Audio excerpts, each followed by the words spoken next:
Сәлем достар, бүгін сіздермен үй жағдайында кальций алу жолын көрсетемін. Оған қолдың жұмыртқасын алдым, міне. Енді осыны жақсылап жуамыз.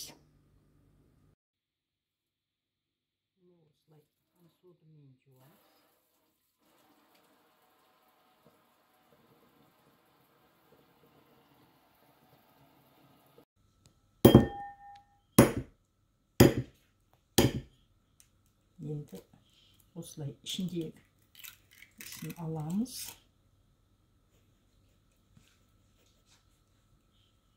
Қабыршағын аламыз осылай.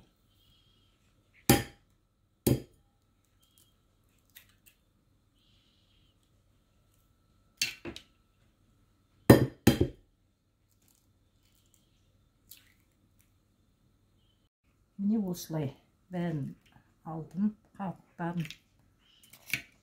Қазір осыны жақсылап жуып аламын.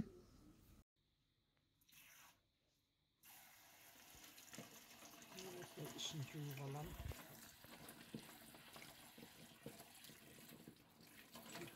Кептіріп қоямыз. Енді ішіндегі ақ пленкасын аламыз.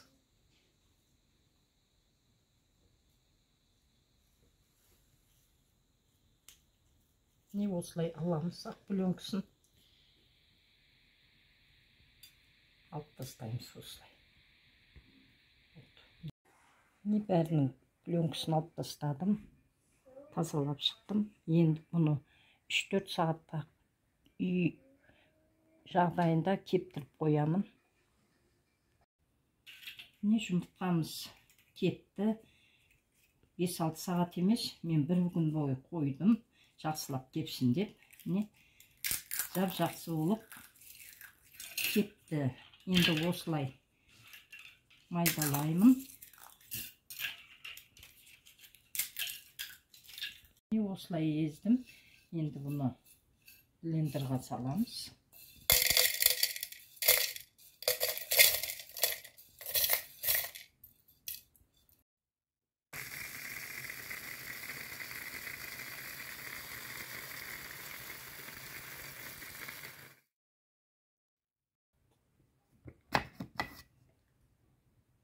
Міне осылай майдаланып жатыр.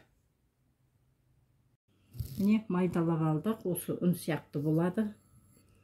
Майдасы блендерден.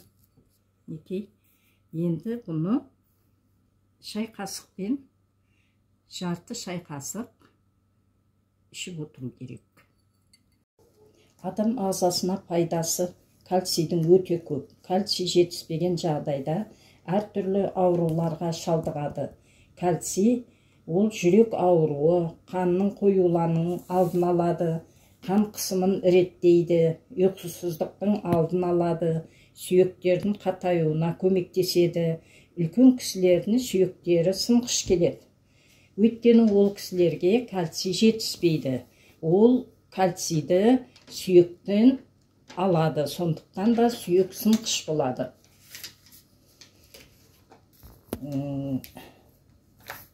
Сол үшін біз кальций жеуге тиістіміз.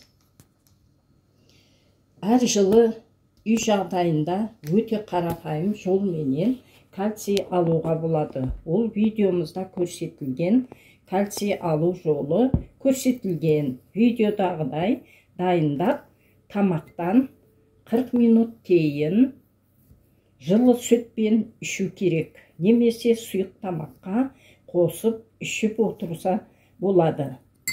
Жарты шай қасық кальций ішу керек. Осылай табиғи кальций алдық. Осы кальцийді өсімдіктерге де қолдануға болады. Егер де видеомыз сіздерге ұнаған болса, лайк басып, комментарий жазып, подписация етуді және де достарыңызбен бөлісуді ұмытпаңыздар. Сіздерге ем болсын. Сау болыңыздар.